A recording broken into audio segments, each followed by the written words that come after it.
부부 관계도 공부가 필요하고 연습이 필요하고 노력이 필요합니다. 안녕하세요. 마인드 디톡스의 묻지마 캔디입니다. 오늘의 방송 제목은 건강한 부부 관계를 원한다면 이렇게 하세요입니다. 구독, 좋아요 눌러주세요. 자녀를 양육을 할 때는 육아 및 양육에 관련된 책도 사고 공부도 정말 많이 합니다.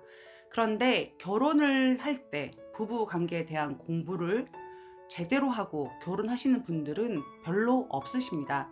그냥 사랑하는 사람 두 명이 만나서 가정을 이루는 것이라는 단순한 생각으로 결혼 생활을 시작하게 되면 살아가면서 여러 가지 문제와 난간에 부딪히게 되고 그 문제들을 제대로 해결하지 못하면 부부 간의 불화가 자주 발생하게 됩니다.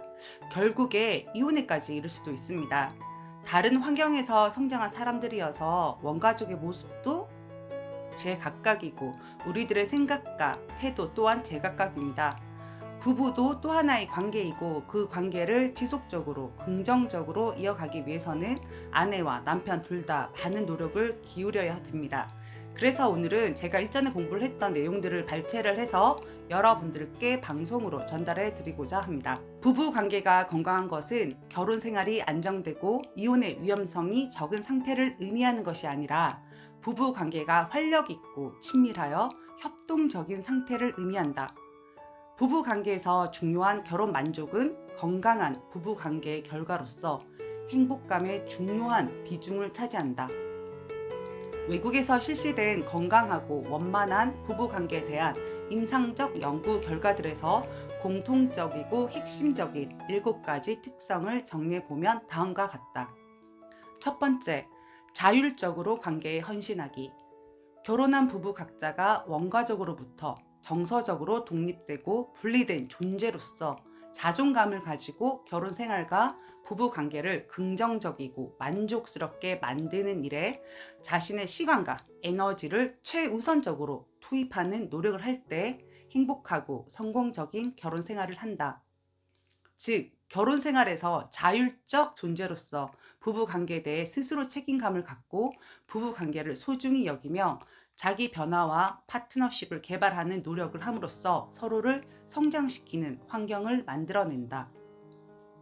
두 번째, 상호 존중과 배려로 활력적 관계 만들기.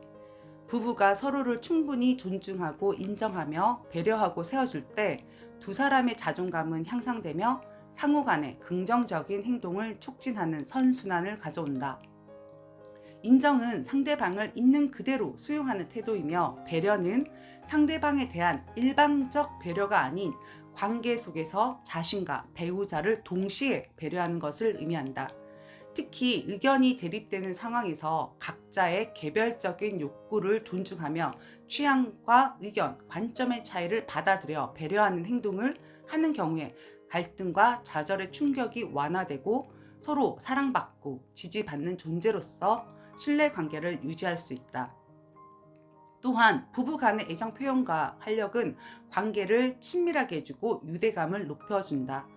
부부 사이에 즐겁고 기쁜 일을 해줌으로써 관계의 활력과 행복을 키워갈 수 있다.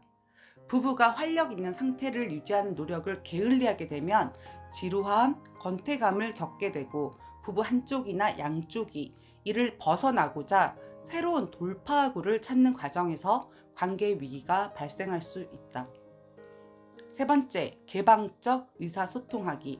건강하고 만족스러운 관계를 유지하는 부부는 서로를 이해하고 이해받기 위한 대화 기술을 사용하며 마음속 깊은 이야기를 충분히 나누는 정서적 표현과 공감적 반응을 하는 개방적 의사소통을 한다.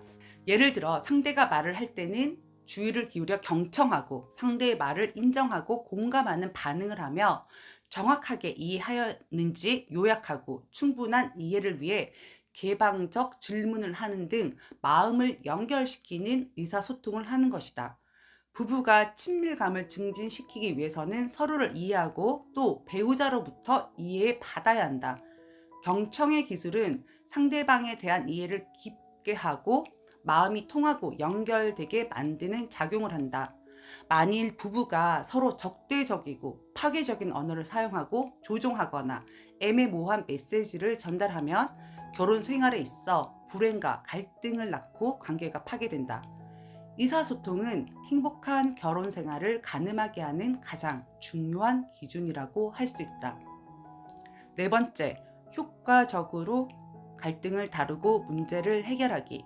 갈등은 인간관계에서 자연스럽고 불가피한 것이다. 갈등을 건설적으로 다루면 관계를 더 강하게 연결하지만 잘못된 방법으로 다루면 관계가 무너질 수도 있다. 건강한 관계의 부부는 갈등에 대한 책임감을 갖고 갈등을 갈등 이상으로 키우지 않으며 관계에 도움이 되고 모두가 이기는 합치점을 찾는다. 의견 차이가 있을 때에도 서로의 개성과 관점의 차이를 존중하고 부정적으로 해석하지 않는다. 부부가 갈등과 차이점들을 협동적인 과정으로 함께 다루게 되면 이러한 과정을 통해서 서로를 더 깊이 이해하고 결과적으로 친밀함과 관계 만족감이 더 높아질 수 있다. 그러나 갈등을 건설적으로 다루지 못하는 부부들은 갈등이나 문제를 회피하거나 인정하지 않고 쌓아두며 상대에게 책임을 전가하고 서로의 감정을 비난하고 방어를 하는 상호작용의 악순환을 보인다.